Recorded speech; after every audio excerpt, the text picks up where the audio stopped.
Chase Thomas podcast. My nephew needs me to record. See, I already hate it. I hate it. All right, hello, and welcome back to another episode of the Sports Reporters who have indeed reassembled on this fine Saturday morning, where I am joined by my good friends over there in Birmingham, Alabama, not Los Angeles, where he was a week ago covering the Rose Bowl. AL.com sports editor Andrew Hammond. Andrew, good morning, sir. How are you? I'm good, and I'm not in Houston either, so you can kind of imagine how what happened to Alabama out in L.A. So that was your only way of getting to the national title. Were you secretly just like, I kind of need y'all to win because I want to go to the national championship. I need y'all to. Part of me was like, yeah, I mean, anytime you go to a national title game or anytime you go to a championship game, you get to cover it. It's a blessing, and you're happy to be there. So, but part of me was also like, because I essentially had to pack from Christmas Eve, because when I went to KC, and then essentially January 10th or 11th is when I would probably fly out. So I was on the road, for the better part of 10 days. And by the time the game ended, I was just You're ready to go home. Yeah. Like, I don't mind the hotels. Like, it's fine. But I'm also the type that is like, okay, I've had my fun. Time to go home. Time to go home. We're all like, it's not as fun when you get older. You're just like, you're bored, and you're ready to be in your own bed. You're ready to go home. And I get why, you play the playoff on a certain day, but it's different for national guys because they aren't in it as much. But for the local guys, you're just like, just play the game already. Mm-hmm. Everything that has been said, or that's going to be said, has been said. Just play the game. I'm interested in seeing what a 12-team format is going to look like in terms of travel. Mostly because you're going to start the first game on December 20th of this year. 5 days before Christmas. I hope what they do ultimately, and then we'll get to our other esteemed co-host here, the college football knower himself, Robert Silverman. But I hope that the way I would do it is I would get rid of the conference title games, and then I would go to the playoff. First game is the first week of December, and you get Can through I ask that. a quick question? Is that Robert Silverman of the dailybeast.com? Hi. Yes, Bobby. Did the conference championship games make money? Yes, and that is why they won't get rid of them. They're not getting rid. Okay, that's so. Yeah, they won't get rid of It's like, if you're going to an NFL model, which is what they're trying to do. Guess what the NFL does not do before the playoffs? They don't do. All right, let's do the AFC East championship game. I mean, essentially, that's what Week 18 is. That's what they settle Week 18 for when they put schedules together. It's the NFL's unofficial decision day. To take a soccer term about which games they think will matter, and then Titans still has importance somehow. Well, because somebody has to win a division, Bob. I've said get rid of the divisions if you aren't going to make them any more relevant, or if they don't have any. Like, winning your division now does not have the same impact that it does, or that it did 15 years ago. And even then it was like, but I said that like 2 or 3 years ago, and people called me the bad guy. I want some in-depth Andrew Hammond analysis here. I watched bits and pieces of the Alabama-Michigan game because it's on TV when I was at a bar doing bar trivia, and there were some very rowdy Michigan men and Michigan women there. And I was rooting for Alabama because those people were annoying to me. So the arrogant asses of Michigan. Yes. Yeah. You're shocker, but there was a cohort of Michigan men, not the gender, but the actual phylum of person in a New York City bar. So that's very on brand. They were being annoying, so I was rooting for Alabama. What happened? What happened? What happened? They had it. What happened? I know that's the dumbest. So I will say this. In here. What happened? We make fun of Sharon Moore for crying for Jim Harbaugh like he's Samuel L. Jackson in Django Unchained. If you've seen the movie, if you know, you know. But I will say, and pardon my French here, he drew up some really good in that game. Like he was in his bag in terms of not letting JJ McCarthy go beyond his means. Like in terms of, okay, this is what you do. This is what you're good at. We are going to stay in this lane. We are not going to veer over here. We aren't going to veer over here. You're going to stay in this lane. And look, they had Alabama's defense completely confused on several plays. And in those the fourth quarter and overtime, suddenly Alabama's defense went absolutely to pot. And I was I couldn't figure out why, because it looked like they'd switched out a bunch of ringers in the fourth quarter. And so and really, and credit to Michigan, they never wavered in terms of what they were going to do. They just didn't. And they played tough defense. Like, look, JJ McCarthy has to, like, if Michigan wants to win a national title, JJ McCarthy had to do what he did on that drive, which was make plays, not do too much, and let you put the ball in the hands of your playmakers. There was that nice odd off-platform throw that he made down the sideline. That was pretty nice. That was a moment where I said, okay, I see why some people are considering him as a mid-end of the first type draft pick. It's already draft season, boys. I don't want to get ahead of myself. He's so ready. Bob's already been. Bob is eating tape. He is ready to go. He's got the fork. He's got the knife. I only have this because it's here, but yeah, fork and a knife. He's ready to go. All you got to give me is a steak. Well, Bob, here's a question for you though. Sure. I got Dane Brugler in a saved bookmark tab on his athletic author page. Attaboy. It's not weird. Attaboy. Many people honestly, do it. It might be the best draft guide that we've had in the last 5 years. I am fascinated by this draft. No one seems to have any idea what they're doing or why, and it's one of those drafts where the guy who goes 16th is going to end up a Hall of Famer, and all chaos. And like five guys in front of him might not even last the league 5 years. That's the best part. Their first contract. Yes, I know. It's one of those drafts. It's delightful. Well, you're getting real like Achilles Smith, Dante Culpepper kind of vibes from the quarterbacks. Yeah. Here's my thing, and I feel like this is a draft that I'm interested in, mainly because the team with the number 1 pick has so many glaring holes. Just keep Justin Fields. And that's Justin the thing. Fields. It's like keep Justin Fields. You can argue that there's maybe 2 or 3 quarterbacks that could be.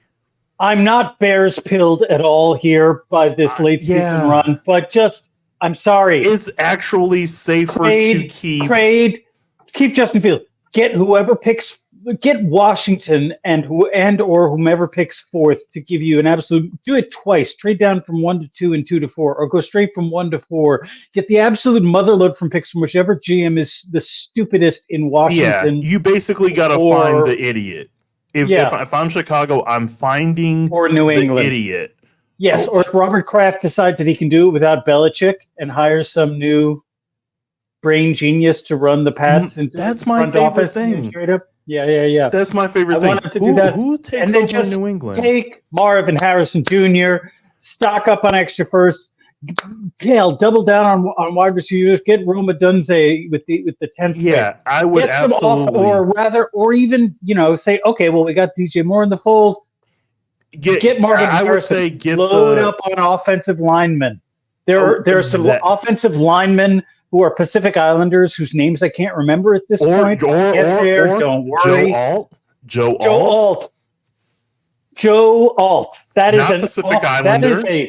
That is a 1980s offensive lineman ass. Yeah, if I've ever heard. It really is, and I just have like, and not because I'm a Notre Dame fan, but when I see Joe Alt, unfortunately, you can't start him on the right side of the line because then someone is going to say we're a game Joe Alt right tackle and can't do that. Oh, you can't do it on January 6th, especially. Yeah, anyway, not today of all days. I know. But that's yeah, why is that why he shaved off his facial hair so he couldn't recognize? Yeah. I'm sorry, Bob. It's okay. I have a very clear alibi for where I was. I was not in Washington. Yeah, I definitely FaceTimed my mom and my sister saying where they were at that day. And just completely cold called them. Didn't like say, "Hey, good morning, how are you?" Just said, "Hey, where were you at?" Because the people need to know.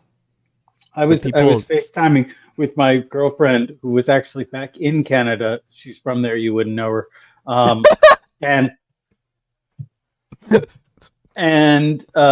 she was like, "What is going on?" She was freaking out more than I was. And I just said, "Honey, we're having a light beer hall putsch. It's not a big deal. Don't worry about it." Yeah, they all just turned. They all committed domestic terrorism, and then they just become. Then they decided to become things tourists. Got weird. Yeah. Then they just decided to start walking around and taking pictures, and I'm just like, yeah, you guys talk about anarchy. The moment y'all saw something shiny, y'all were like, "Ooh, look at this! Ooh, what's that video? That YouTube video where guys just like, look at this! Would you look at that?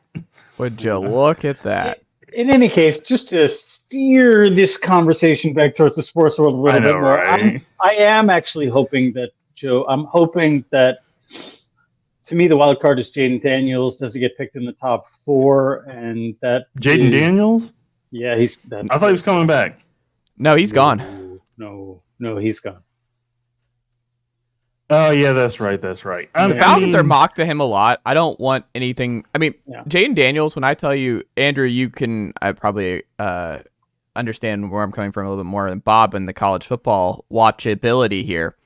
Bob, the thing about Jaden Daniels is, the man's never seen a hit that he hasn't want to take. He hasn't wanted to take. This man has been crushed by the disturbingly named Michael Penix, or Penix. I don't know how to pronounce it. It's Penix. Yes. Okay. Yeah.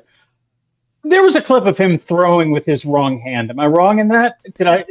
No, they did a version where they showed basically. I know what you're talking about. Where they showed that because if you look at him, it's amazing what people can do with video components, but they were able to switch it to all of his big time throws right-handed, and they all look like darts from Phillip Rivers. So they're like, he's Phillip Rivers. Like Phillip Rivers' throwing motion was disconcerting. That was some Christopher Nolan Tenet stuff. I didn't understand why it was happening. Go off.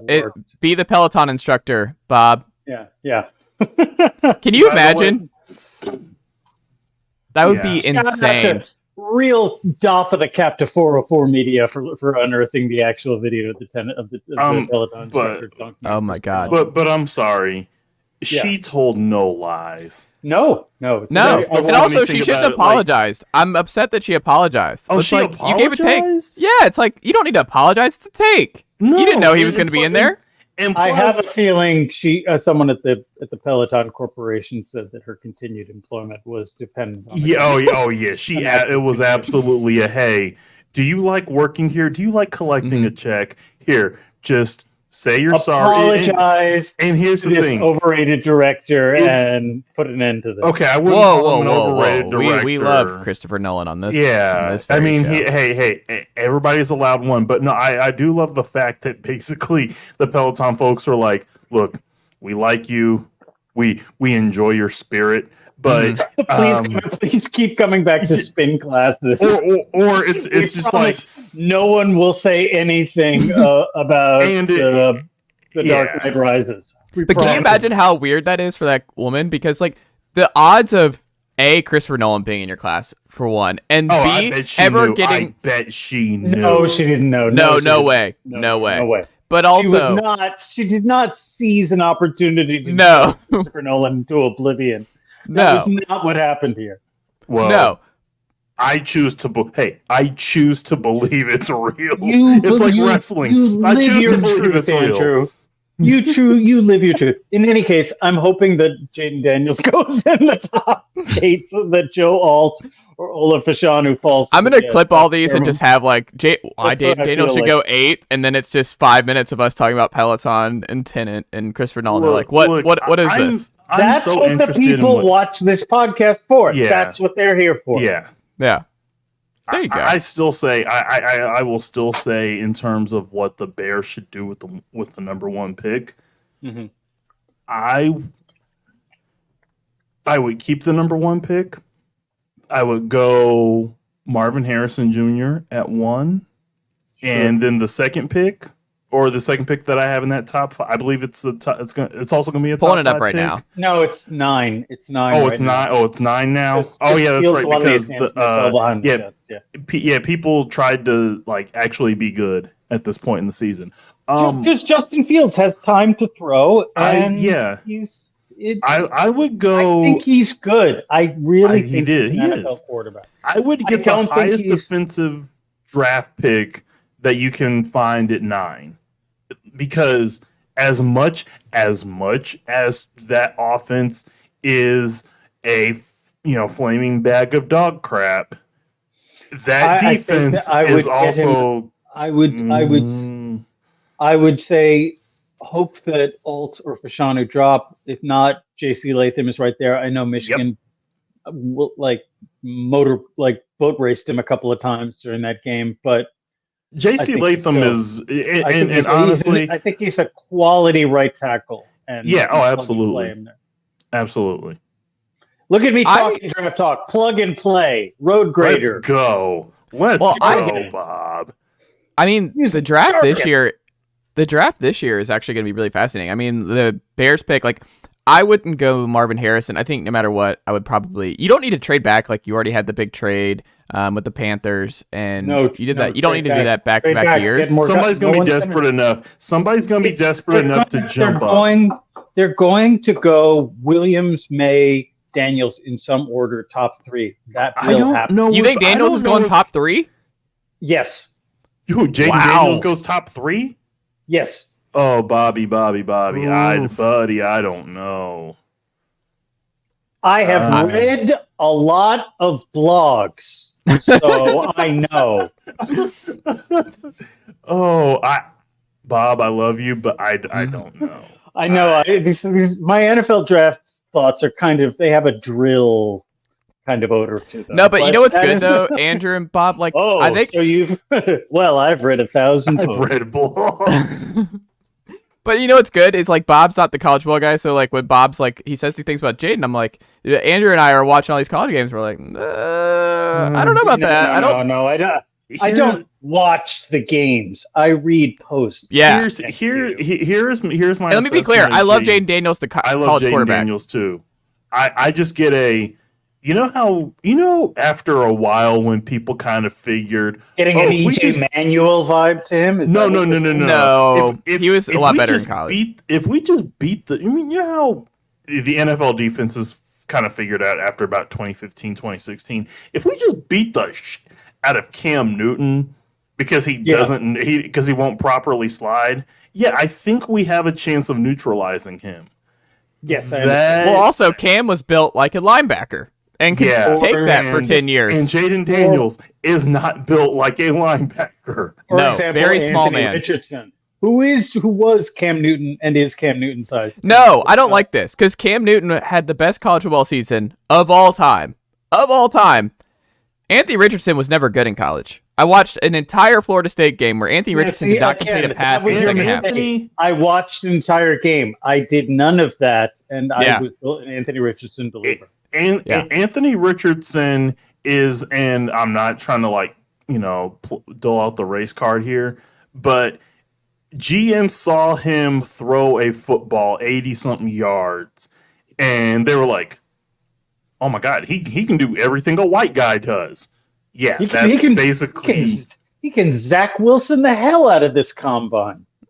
Yeah. I'm just not betting on him because he was an entirely measurable guy where everything was just measurable. I think he's very good. I think he'll have a decent NFL because career. this is entirely Josh Allen's fault because Josh Allen could not find a wide receiver to save his life when he was at Wyoming, and the Bills managed to turn him like into the first year and a half of his career. But he figured it out, and now he's a. But people don't. The NFL doesn't realize he's the exception, not the rule. Like he is an.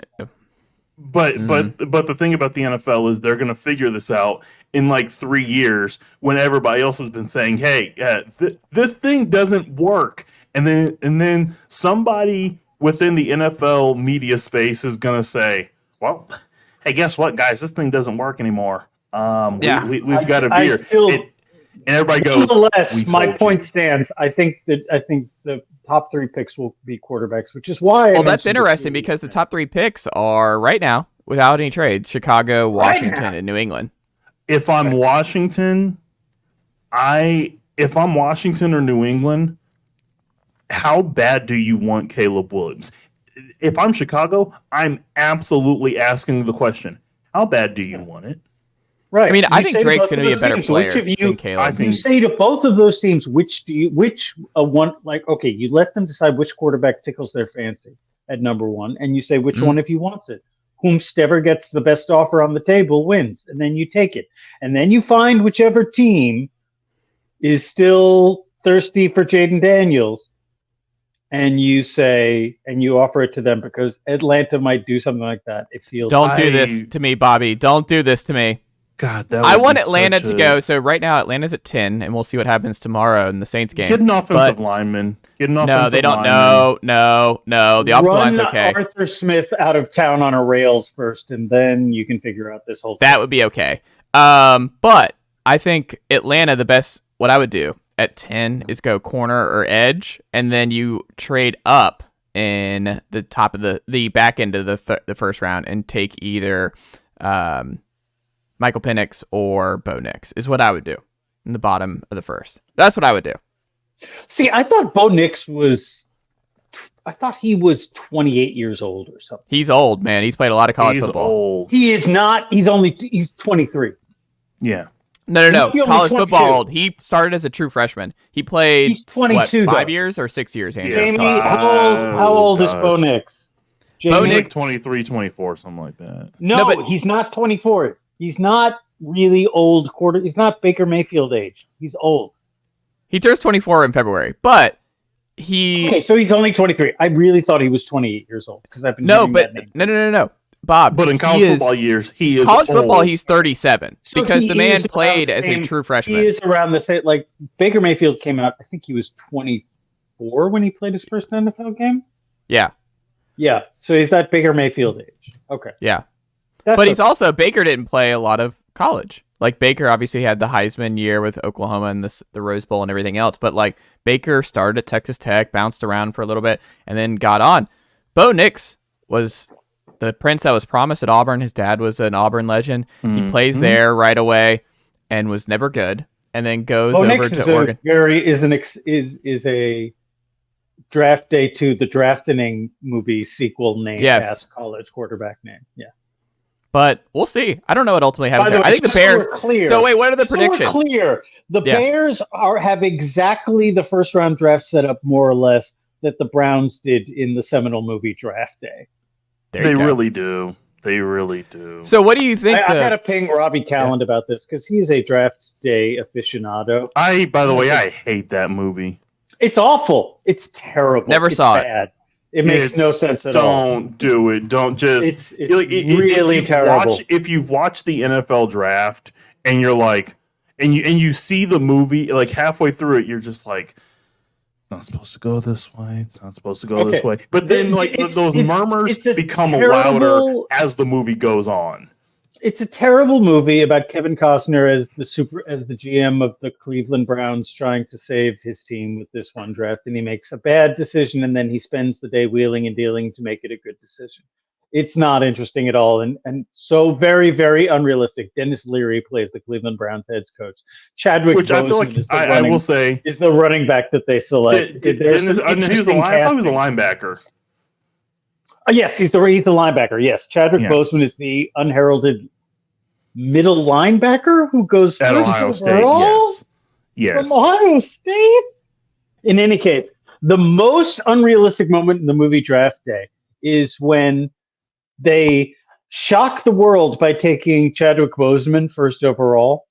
And their owner, played by Frank Langella, gets so mad that he flies from Radio City Music Hall in New York City to Cleveland in their draft room by the time they're ready to make like the 5th pick. Yeah. Ain't no way. Do the math. Ain't no way. That's not possible. That made me mad. Way. I was like, you could have him yelling on the phone. We don't need to have Frank Langella in the room for this scene because unless the NFL has gained access to teleportation technology, that's just not possible. It made me mad. I can tell. Also, my favorite part was when he basically like played poker with the worst poker player of a GM. Yes. All the other GMs are very, very dim children trading Pokemon cards, except they get and then the Jaguars GM is basically just like, oh, they have a new GM, right? And whoever decided years to figure out this whole thing. Yeah. It's like he didn't understand the concept of the draft, and all of a sudden Kevin we're all just Costner makes a perfectly reasonable trade to get the first overall pick, maybe a slight overpay. There's one point in the draft where a plot point hinges on, well, I'm going to leak that you didn't take this player at 6 or make this trade, and the message boards are going to go crazy and you're going to lose your job. And he goes, oh, well, that's true. Good point. The message boards will be very mad if they find this out. So I bet is that very forward thinking? Is that in a way is that forward thinking? As a GM thinks, well, I wonder what the Seattle Seahawks subreddit will say about this. I best consider. To be fair, as somebody who's been out there for that, I mean, he's not exactly wrong. Yes, he's very wrong. He's very wrong. He's not exactly wrong because it's easier to fly to Cleveland over the time it takes to make 5 first-round draft picks from New York than it is to consider that a GM even knows how to find Reddit, let alone weigh their considered opinions in this matter. Okay, we're not talking about draft day anymore. Okay, so we'll end on the Bears here. What do you predict the Bears do with the first pick? Trade. Andrew, you go first. Trade it. They're going to trade it. They're going to trade out. Bob, because I think somebody's going to give them a Godfather deal. Yeah, okay. I agree with the distinguished gentleman from Alabama. They're going to trade that pick. They're going to trade down. I think the Bears will end up, when all is said and done, out of the top 3. I was thinking 4 or 5 too. Yeah, they may lose out. They may if it means losing out on Marvin Harrison Jr., so be it. They will do we need to stock up on as many guys around. Yeah, I think they're going to do it. I think they trade Justin Fields, and that's how they get another first-round pick. And I think they keep number 1, and they take Drake May, and then pair him with Marvin Harrison. Who would take Justin Fields? I mean, there are a lot of teams I think would talk themselves into it. The Falcons might talk themselves into it. I don't know. Here's my thing: the Falcons want to talk themselves. The Raiders talk themselves and stuff. I mean, look, the Steelers actually make a lot of sense. Yep, Steelers, Falcons. Yeah, you could. I think you have Vikings. No, they won't trade in the division with Captain Kirk. Okay. One, they won't trade in the division, which is always silly to me. I don't know why sports franchises are so petty like that. If the best deal is in your division, you take that deal. It depends on Detroit did the same thing with Hawkinson at the deadline. Last season, but that was more so we needed to get younger at this position. And can I add one thing about T.J. Hawkinson? They were able to replace him immediately with Sam Laporta, and that's the thing. That's what. And in my last two fantasy drafts, 2 years ago I had Hawkinson, and this year I had Laporta. So kudos to me is I think what we should take. Absolutely. But Minnesota wants to draft. They're essentially going to draft their next quarterback, Kirk's successor. But not in the first round, and not. If it's there in the first round, you absolutely do it. Because you've seen what happens when you decide to try and save money when you go get a quarterback. By the way, it makes no sense, and I wouldn't do it. But I'm going to lay down my marker here and say I think that there will be 4 quarterbacks drafted this year in the top 10. I can see that. Fourth? I can see that. I don't know yet. Okay. I have more blogs. A Bo Nix or a Bo Nix or a Michael Penix or a JJ McCarthy will end up going, I don't know. I think JJ's going to come back. They will go in the top 10 and teams will regret. JJ's going to come back. Okay. He's already said he's coming back. Now as far as his head coach goes, I don't know. Did you see what he said today? No, what did he say today? He so we're recording this on Saturday. He basically said, "Yeah, I'll address that next week." Buddy is gone, or he's going to announce the big contract. But the thing in his contract though, is he can't talk to the NFL for basically like a calendar year. Mm-hmm. So does he take a redshirt year with it and then join and then figure out which? But it's a 10-year deal, which is probably full of, hey, if you do leave after that year of not talking to the NFL, you're gonna owe us some money. I don't know. I think Michigan will be fine. Like the Brian Kelly thing makes too much sense. The Brian Kelly thing is this is why I kind of push back on the Brian Kelly thing. He just decided to hire. So he hired his new DC. Brian Baker. He's that dude's making $2.2 million next year, or he's gonna make $2.2 million this year. I would say that the fact that they went all in with that, and the fact that he fired his whole defensive staff, and he's still got to replace an OC.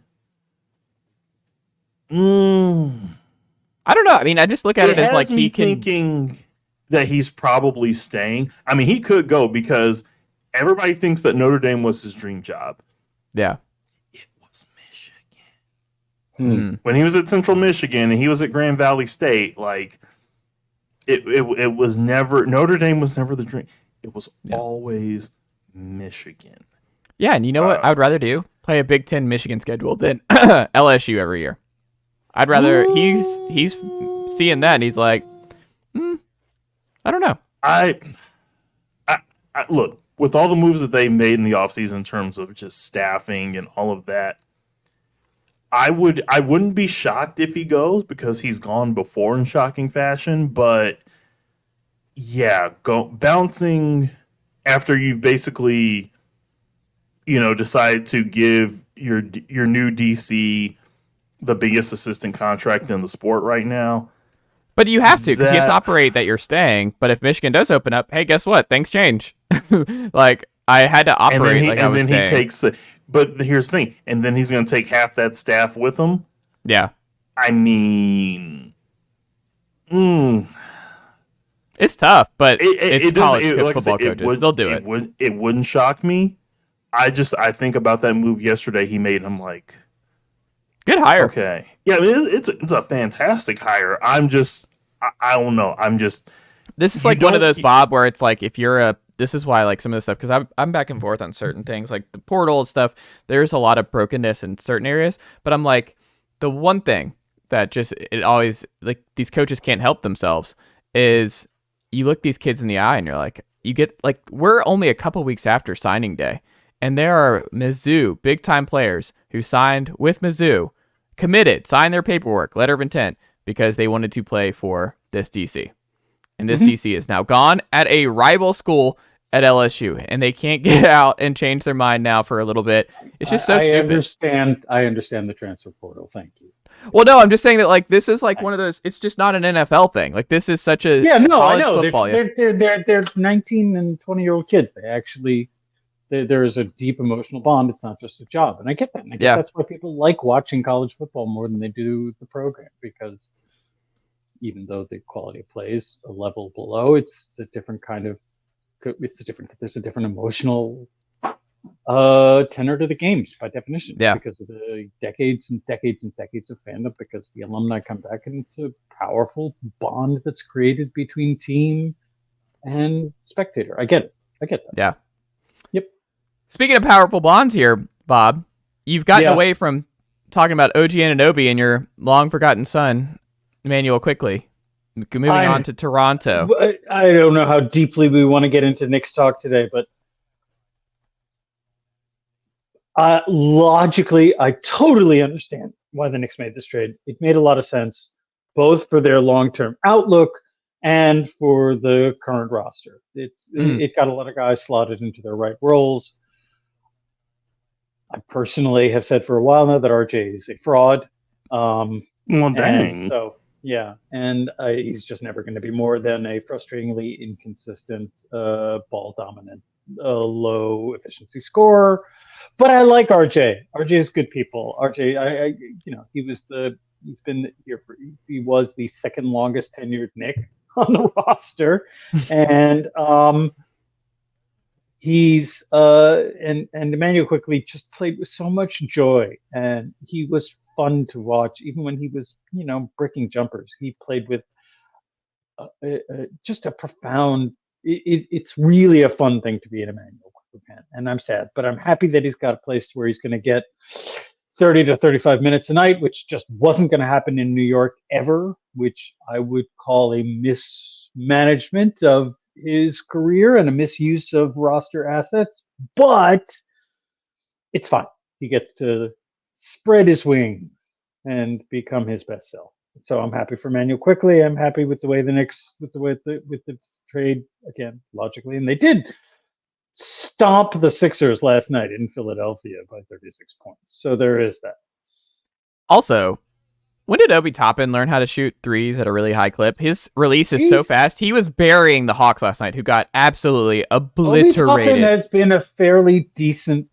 He's been like a 37% three-point shooter. Yeah.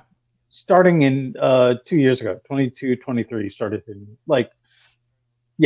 the end of solid. At the end of his second season, he started being able to consistently He's not going to create he's not going to hit off the dribble threes or create his own three-point look. But if you give him a catch and shoot three, he will absolutely make it. He is, of course, 26 years old, I believe already. Yeah. But he's a role player. He's fine. But the shot's a lot better than I thought it was. Also, another player who brings a lot of joy and verve and is an incredibly fun player to root for. And you want him to succeed. Yeah, Obi Toppin. Yeah. Those Pacers teams, they're a little terrifying, and I hate them all. They're in shape. They're just a modern D'Antoni team. Like, that's something I was writing down in my notes where I'm like, the Hawks were not ready for that kind of speed. No. It is a blitzkrieg. Yes.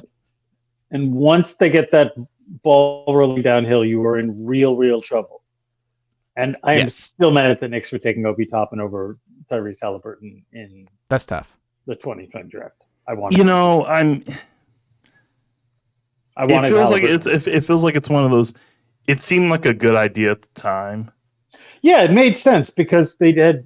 Look, when they made that pick, Julius Randle was coming off a terrible year, and he only had a couple of years left on the deal that he'd signed, and it was a relatively not a huge contract.